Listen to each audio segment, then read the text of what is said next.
와서 보라 하니라. 오늘날 시대를 물질주의 시대, 성공주의 시대라고 이야기하지만 이때 사회도 마찬가지였습니다. 예수님이 나사렛 출신이라는 것 하나만으로도 이미 색안경을 끼고 편견을 가지고 바라보고 있었습니다. 이 나사렛 마을은 거룩이란 뜻을 가지고 있었지만 사실은 굉장히 보잘것없는 마을이었어요.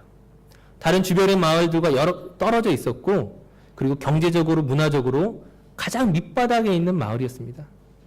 예수님이 나사렛 출신이라는 그 사실 하나만으로도 무슨 선한 것이 거기서 나올 수 있겠느냐, 그것이 사람들의 첫 번째 반응이었습니다. 그럼에도 불구하고 정말 최고의 지도자인 니고데모가 예수님을 찾아온 이유가 무엇입니까? 사람들이 모든 편견과 시선 속에서도 불구하고, 물론 그로 인해 밤중에 찾아올 수밖에 없었지만, 그러나 그가 예수님을 찾아온 이유가 무엇입니까? 오늘 본문 2절 말씀을 보게 되면 이렇게 고백합니다. 당신은 하나님께로부터 오신 선생인 줄 아나이다. 하나님이 함께 하시지 아니하시면 당신이 행하시는 이 표적을 아무도 할 수 없습니다. 예수님에게서 나타나는 그 놀라운 기적들을 보건대 당신은 하나님이 보내신 선지자가 확실합니다. 니고데모의 이런 고백에 예수님이 어떻게 대답을 하셔야 할까요? 만약 오늘 우리가 그 자리에 있었다면, 내가 예수님의 입장이었다면 무엇이라고 대답하겠습니까? 맞다. 바로 내가 하나님이 보내신 선지자이다. 바로 내가 하나님이 보내신 그리스도다. 이렇게 얘기해야 되지 않겠습니까? 지금 니고데모가 당신을 부인합니다, 이것이 아니라 당신은 하나님이 보내신 사람이다라는 고백을 하고 있지만 예수님께서 그 고백을 거절하십니다. 그 고백을 받아들이지 않는 거예요. 왜 그렇습니까? 니고데모가 표적을 보고 찾아왔기 때문이라는 거예요. 표적을 보고 찾아온 것이 왜 문제가 됩니까? 우리가 생각하기에 예수님이 그 수많은 기적을 통하여 자신의 메시아 되심에, 자신의 하나님의 아들 되심에 대해서 증거하셨음에도 불구하고 왜 막상 표적을 보고 찾아온 사람을 왜 박대하시는 것입니까? 요한복음 2장 23절에서 25절 말씀을 우리가 한번 같이 보도록 하겠습니다. 표적에 대한 예수님의 반응입니다. 사람들이 표적을 보고 예수님을 찾아오지만 예수님의 반응은 항상 동일합니다. 요한복음 2장 23절 25절 말씀 함께 교독하시겠습니다. 제가 먼저 읽겠습니다. 6월절에 예수께서 예루살렘에 계시니 많은 사람이 그의 행하시는 표적을 보고 그의 이름을 믿었으나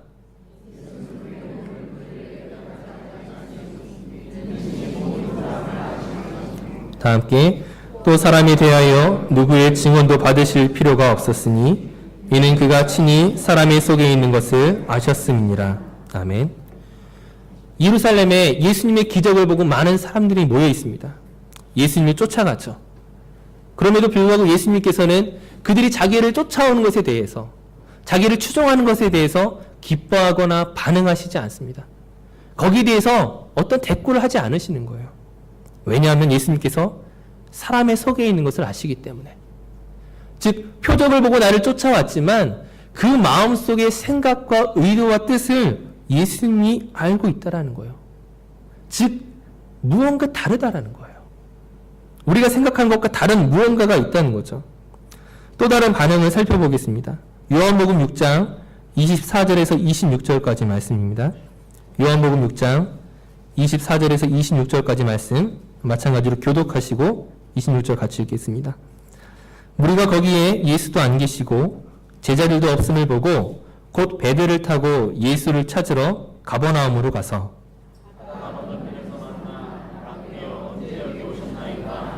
다 함께 예수께서 대답하여 이르시되 내가 진실로 진실로 너희에게 이르노니 너희가 나를 찾는 것은 표적을 본 까닭이 아니요 떡을 먹고 배부른 까닭이로다. 아멘. 방금 읽은 말씀의 배경은 오병이어 사건이 일어난 바로 직후의 사건입니다. 오병이어 사건을 통하여서 물고기 2마리와 떡 5개로 5,000명이나 되는 많은 무리들을 먹이셨을 때 그 무리들이 예수님을 왕으로 삼고자 했습니다. 이런 기적을 행할 수 있는 분은 하나님이 보내신 선지자이다. 이분을 우리의 왕으로 삼자. 하지만 막상 예수님께서는 그 자리를 피하시죠. 다음날 그 많은 무리들 가운데 일부가 배를 타고 갈릴리 바다를 지나서 가버나움에 도착합니다. 그리고 그곳에서 예수님을 만났을 때에 우리가 당신을 쫓아 여기까지 왔습니다. 그렇게 이야기를 했는데 예수님이 무엇이라고 대답하십니까? 너희가 나를 찾는 것은 표적을 보았기 때문이 아니다. 즉, 그 표적을 보고서 너희가 나를 메시아로 그리스도로 진정으로 믿는 것이 아니다. 너희는 그렇게 고백하지만 내가 너희 속에 있는 것을 아는데 너희는 단지 배가 부르고 단지 좋았기 때문에 온 것이지 나를 향한 믿음이 없다라고 말씀한 것입니다. 이것이 성경을 해석하기 참 어려운 부분입니다.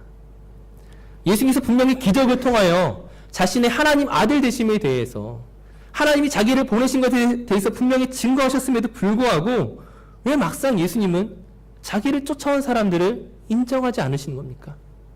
너희는 표적을 보고 나를 믿은 것이 아니라 단지 너희들은 배가 불렀기 때문이다.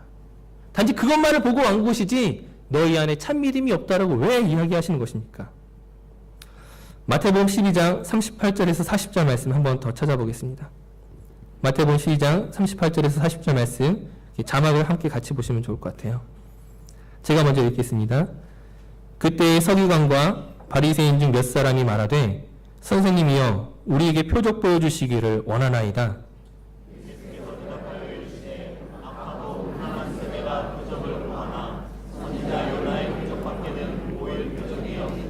다 함께 요나가 밤낮 사흘 동안 큰 물고기 뱃속에 있었던 것 같이 인자도 밤낮 사흘 동안 땅속에 있으리라. 아멘. 예수님께서 분명히 그 공생의 기간 동안에 수많은 기적을 행하셨습니다. 하지만 이 기적은 사람들의 요청에 의해서 자신을 증명하기 위한 기적으로 행하신 것이 아니었습니다. 즉 사람들이 이렇게 해주세요, 이렇게 도와주세요, 이렇게 우리의 문제를 해결해 주세요, 이것이 그 기적을 일으키는 조건으로서 이루어진 것이 아니라는 거예요. 우리가 이러한 조건을 완료했으니까, 우리가 이렇게 예수님에 대한 믿음을 보여주었으니까 당신이 우리에게 기적을 보여주셔야 합니다. 이것이 아니라는 거예요.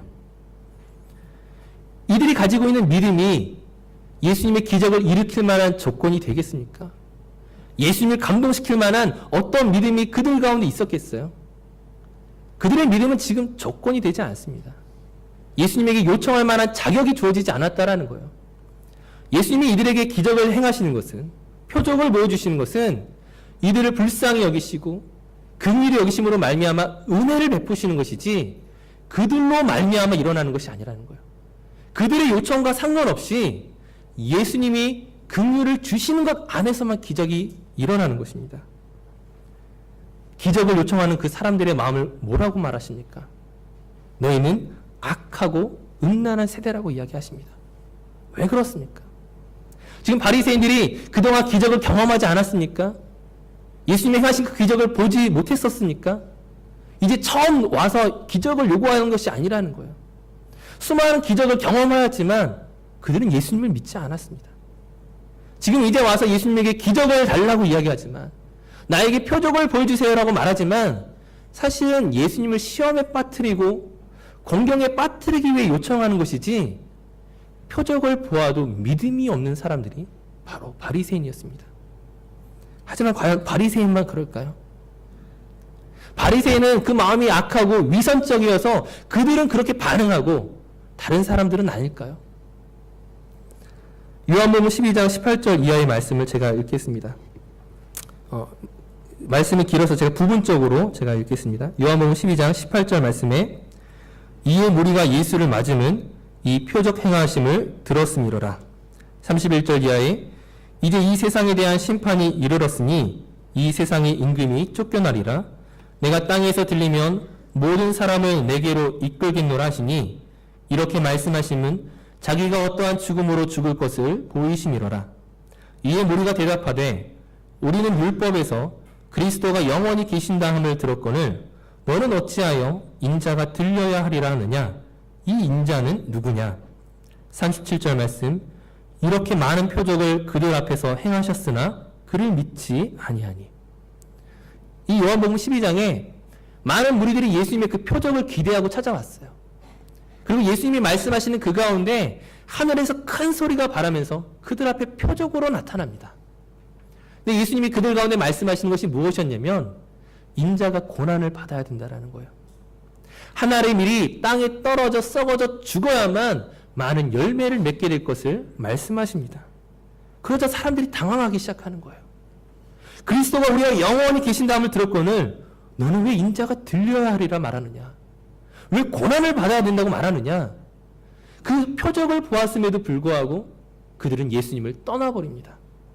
예수님과 함께 가지 않는다라는 거예요. 이들은 바리새인이 아니라 표적을 보고 쫓아왔던 그냥 수많은 무리들이었어요. 근데 이들은 예수님을 쫓아가지 않았습니다.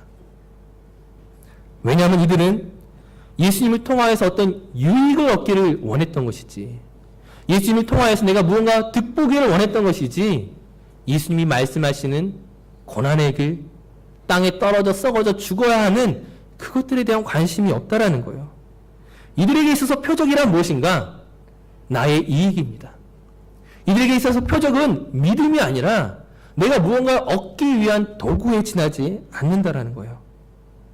예수님이 왜 이 땅 가운데 오셔야 했는지, 왜 이 땅 가운데 오셔서 고난을 받으셔야 했는지에 대해서는 관심이 없는 사람들이라는 거예요. 다시금 니고데모의 이야기로 돌아오겠습니다. 니고데모는 예수님이 하나님이 보내신 선지자라고 믿었어요. 하지만 그 근거는 예수님이 행하셨던 표적이었습니다. 예수님의 대답은 무엇입니까? 3절 말씀에 진실로 진실로 내게 이르노니 사람이 거듭나지 아니하면 하나님의 나라를 볼 수 없느니라. 니고데모가 예수님을 메시아로, 그리스도로, 선지자로 인정한다는 것은 그를 통하여, 예수님을 통하여 하나님의 나라를 경험하고 하나님의 나라를 같이 완성할 것들을 기대하고 왔는데, 예수님의 대답은 너는 하나님의 나라를 볼 수 없느니라. 왜냐하면 너는 표적을 보고 왔기 때문이라는 거예요. 네가 표적을 보고 나를 찾아왔지만 너는 하나님 나라를 볼 수가 없어. 거듭나기 이전에는 알 수가 없다라고 이야기하십니다. 즉 니고데모와 예수님의 처음 만남부터 니고데모가 가지고 있던 그 기대와 믿음을 무너뜨려 버리는 거예요. 그럼에도 불구하고 예수님이 이토록 자세하게 설명하시는 이유가 무엇입니까? 지금 니고데모를 꼬집기 위함이 아니라 가르치시고자 함이라는 거예요. 사실은 니고데모가 하나님의 나라를 볼 수 없는 것이 당연하다는 거예요. 조금 더 자세히 이야기하면 우리가 앞서 예수님이 계속 표적에 대해서 무엇이라고 이야기하십니까? 내가 이 세상 가운데 보일 수 있는 표적은 요나의 표적밖에 없다라는 거예요. 요나의 표적 외에 내가 보일 기적이 없다라고 말씀하시는 거예요. 그 요나의 표적이 무엇입니까? 우린 그 요나의 표적이 무엇인지 잘 알고 있습니다. 예수님께서 우리를 위하여 십자가에 죽으셔야 하는 것, 그리고 3일 만에 다시금 부활하셔서 사시는 것, 바로 이것이 거듭남입니다. 이것이 요나의 표적입니다. 지금 너에게 있어서 거듭나지 않으면이라는 것은 네가 지금 당장 거듭나야 된다라고 말하는 게 아니에요. 니고데모를 향하여 너는 왜 아직도 이스라엘의 선생임에도 불구하고 거듭나지 않았느냐 책망하시는 게 아니라 네가 알 수 없는 게 당연하다는 거예요.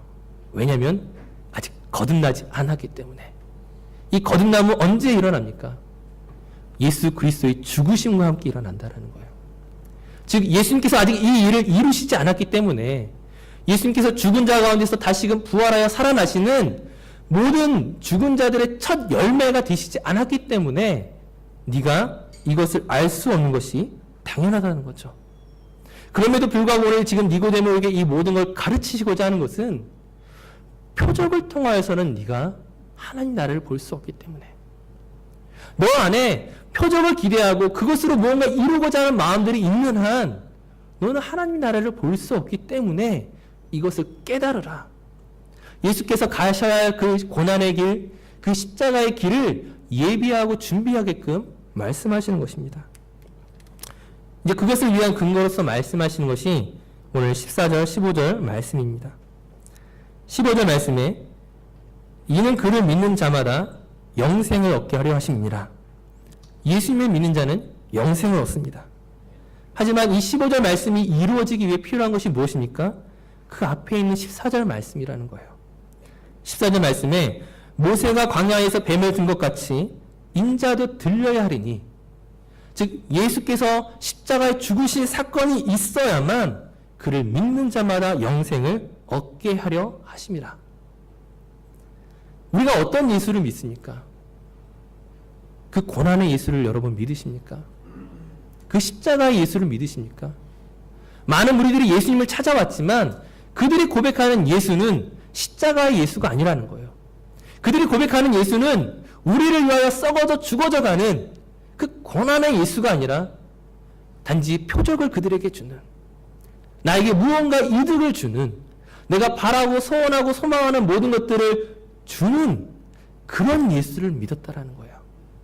하지만 오늘 요한복음 14절 15절 말씀은 인자가 죽는 것, 모세가 그 뱀을 든 것 같이 인자가 들리는 그 사건의 중심인 예수를 믿어야만 너희가 구원을 얻는다고 말하는 것입니다.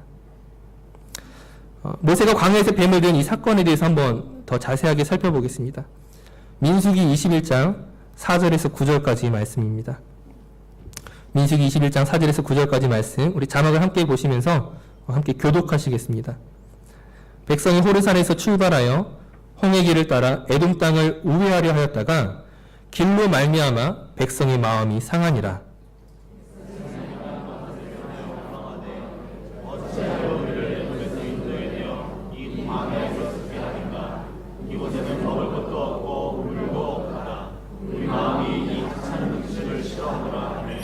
여호와께서 불뱀들을 백성 중에 보내어 백성을 물게 하심으로 이스라엘 백성 중에 죽은 자가 많은지라.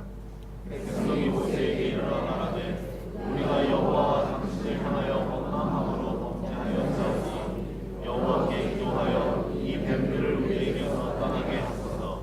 모세가 백성을 위하여 기도하매 여호와께서 모세에게 이르시되 불뱀을 만들어 장대 위에 매달아라. 물린 자마다 그것을 보면 살리라. 9절 말씀, 모세가 놋뱀을 만들어 장대 위에 다니 뱀에게 물린 자가 놋뱀을 쳐다본 즉 모두 살더라. 아멘. 우리는 예수님을 믿는 것을 그 쳐다보는 행위, 그것에 관심을 둘 때가 많습니다. 단지 쳐다만 보면 사는 것입니까? 단지 예수님을 믿기만 하면 우리가 사는 것입니까? 분명히 그것이 맞지만 우리가 예수를 바라보고 예수를 믿음으로 우리가 구원을 얻지만 그 예수가 지금까지 말씀드렸던 것처럼 어떤 예수냐는 거예요. 단지 나에게 좋은 것을 주는 예수입니까? 단지 내가 원하는 것들을 이루어내기 위한 그런 마법 같은 램프입니까? 지금 이스라엘 백성들이 광야에서 쳐다보았던 놋뱀이 어떤 것인지 기억하시기 바랍니다. 우리는 이 구약의 모든 사건이 바로 예수 그리스도를 상징하기 위한 사건임을 잘 알고 있습니다. 뱀이 성경에서 좋은 의미로 쓰여진 적이 있습니까? 굳이 단 한 가지 이야기하자면 뱀처럼 지혜롭게, 이 말을 우리가 알고 있지만 이것은 지혜를 강조하기 위한 것이지 뱀을 강조하기 위한 게 아닙니다. 뱀은 저주이고 뱀은 죄와 관련되어 있습니다. 또한 나무에 매다는 것이 무엇입니까? 신명기 21장 23절 말씀에 보게 되면 나무에 달리는 것마다 하나님께 저주를 받은 것이라고 말합니다. 즉 나무에 달려있는 놋뱀, 그것은 저주의 상징입니다. 그것은 우리가 보고 싶어하는 것들이 아닐 수 있다는 거예요. 하나님께서 왜 놋뱀을 보라고 하십니까? 차라리 이스라엘 안에 있는 그 회막을 보라고 말씀하시면 얼마나 좋습니까? 아니면 그 구름 기둥과 불 기둥을 보면 살리라 말씀하시면 얼마나 좋겠어요. 하다못해 하나님께서 모세와 만나셨던 것처럼 그 딸기나무 불꽃처럼 그런 신비한 것을 보여주시면서 이것을 보는 자마다 살리라 말하면 얼마나 좋겠냐 하는 거예요. 하지만 하나님께서 모세에게 명령하신 것은 저주받은 상징인 나무에 달린 놋뱀이었습니다. 오늘 우리가 바라봐야 하는 예수가 어떤 분이십니까? 바로 이 나무에 달린 놋뱀과 같은 그런 분입니다. 십자가에 달리신 예수님입니다. 우리가 보고 싶어하는 것이 아닐 수 있다는 거예요. 우리가 고개를 돌리고 싶고 그것을 나의 것으로 받아들이기 싫어하는 아름답지 못한 것, 멋있지 못한 것이 바로 십자가에 달린 예수입니다. 예수님께서 오늘 니고데모에게 말씀하시고 또한 우리에게 말씀하시는 것이 무엇입니까? 과연 네가 표적을 보고 나를 쫓아왔느냐? 그 표적이 과연 원하는 것이 무엇이냐? 네가 기대하고 있는 것이 무엇이냐? 네가 보고자 하는 하나님의 나라가 무엇이냐? 이스라엘 백성들이 생각했던 하나님 나라는 그냥 세상의 왕국과 다를 바 없었어요. 그들의 죄를 구원하시기 위한 예수 그리스도, 그들의 모든 문제와 슬픔을 해결하기 위해 오신 예수 그리스도가 아니라 단지 그들이 꿈꾸는 이상이었고 그들이 이 땅에서 이루고자 하는 천국에 불과하지 않았다라는 거예요. 그것이 바로 표적이라는 거예요. 하지만 주님은 표적으로 우리에게 말씀하시는 것이 아니라 어떤 기적과 능력으로 우리를 구원해내시는 것이 아니라 십자가의 죽으심으로, 고난당하심으로, 땅에 떨어져 썩어져 죽음으로 우리를 구원하기 위해 오셨다는 것이죠. 그것을 우리에게 말씀하고 싶은 것입니다. 제가 목사가 되기를 꿈꾸기 시작하면서 기도원이나 그런 부흥집회 가게 되면 늘 기도하는 것들이 있었어요. 물론 어린 시절이었습니다. 하나님 저에게도 은사를 주시고 저에게도 능력을 주셔서 저기 앞에 계신 목사님처럼 안수하면 막 방언이 터져 나오고, 기도할 때마다 귀신이 떠나가고, 정말 기도할 때마다 병든 자가 고쳐지고, 그런 나의 능력이 나에게 있다면 내가 얼마나 힘있게 목회할 수 있을까요? 나에게도 그런 능력을 주셨으면 좋겠어요. 그렇게 기도하는 것들이 있었어요. 근데 그런 능력이 있으면 과연 목회를 잘 할 수 있을까요? 오늘 나에게 물질이 많거나 정말 세상적으로 인정받고 정말 세상적으로 잘 되면 내가 하나님 나라를 위하여 무언가 할 수 있을까요? 아니라는 거예요. 표적으로 일하시지 않습니다. 아무리 많은 능력이 있다 할지라도 그것이 우리를 선하고 의롭게 만들 수 없다라는 거예요. 참 이상한 것이 은사가 많은 교회일수록 문제가 많습니다. 은사가 나쁘다는 것이 아니라, 은사가 잘못됐다는 것이 아니라 이상하게 은사가 많은 교회에 갈등이 많습니다. 하나님은 은사를 통하여 일하시지 않아요. 능력을 통하여 일하시지 않습니다. 무엇을 통하여 일하십니까? 사랑하고 섬기고 희생하는 자를 통하여 일하십니다. 무릎 꿇고 기도하는 자를 통하여 일하십니다. 예수님께서 십자가에 고난당하여 죽으시고 부활하셨던 것처럼 이 땅에 소망을 두는 사람이 아니라 하나님 나라를 소망하면서 이 땅에서 그의 주신 사명을 이루어 나가는, 자기를 참고 인내하고 섬기는 그 사람을 통하여 하나님께서 우리를 일하시게 하십니다. 왜 우리가 이 예배 앞에서 하나님 앞에서 무엇을 기대하고 나오셨습니까? 내 인생을 한 방에 역전시킬 수 있는 그런 능력이 나에게 주어지기를 바라면서 오셨습니까? 이 예배 가운데 오신 이유와 목적이 무엇입니까? 분명히 우리에게 주시는 그 기적과 은사와 놀라운 것들이 우리를 풍요롭게 할지 모르겠지만 그것보다 우리가 앞서 구해야 할 것은 예수님이 걸어가신 그 길을 나의 길로 받아들이는 것입니다. 니고데모가 오해했던 것처럼 또 다른 오해를 만들지 마십시오. 구원은 저주받은 십자가에 있습니다. 보고 싶어 하지 않고 바라보고 싶지 않은, 아름답고 멋지지 않은 그 십자가가 오늘 우리가 가야 할 길입니다. 예수님께서 제자들에게, 사람들에게, 우리들에게 자기 십자가를 지고 나를 따라오너라 말씀하십니다. 자기 십자가를 지고 따라오는 자가 나의 제자라고 말씀하십니다. 표적을 보고 쫓아온 사람을 향하여 제자라 말씀하지 아니하시고, 예수님을 믿겠습니다라고 말하고 선지자라 고백하는 그 사람을 제자라 말씀하지 아니하시고, 오늘 그 십자가의 길에 동참하는 자를 향하여 제자라고 말씀하십니다. 우리는 제자입니까? 아니면 예수님을 통하여 무엇을 기대하고 온 무리들에 불과합니까? 바라기는 우리는 무리들이 아니라 제자가 되기를 소원합니다. 우리는 기적을 보고 쫓아다니는 자가 아니라 그의 희생과 죽으심과 부활을 소망하며 쫓아가는 참된 십자가의 길을 걸어가는 그런 제자가 되기를 바랍니다. 저와 여러분 모두가 그 길을 함께 걸어갈 수 있는 능력과 은혜가 있기를 소망합니다. 우리 함께 기도하도록 하겠습니다. 우리가 어떤 예수를 믿습니까? 나의 문제를 해결할 수 있는 예수를 믿습니까? 내 인생을 한 방에 역전시킬 수 있는 그런 기적과 은사를 주는 예수를 믿습니까? 다 좋습니다. 하지만 그 전에 우리가 믿어야 할 예수는 저와 여러분을 위하여 그 모든 고통과 고난을 지시고 십자가를 지셨던 예수 그리스도입니다. 우리가 그 예수를 믿지 아니하고 그 예수를 바라보지 아니하고 그분이 행하셨던 표적만 바라본다면 우리는 한참 잘못된 것입니다. 주님이 걸어가셨던 그 길을 나도 걸어가게 하시고 소망 가운데 바라보게 하여 주시옵소서. 우리 가운데 하나님의 은혜를 허락하여 주시옵소서. 우리 함께 기도하겠습니다. 걸어가신 아버지 하나님, 우리가 걸어가야 할 그 길이 예수께서 주셨던 십자가의 길임을 고백합니다. 오늘 내가 믿고 있는 예수만 단지 그 무리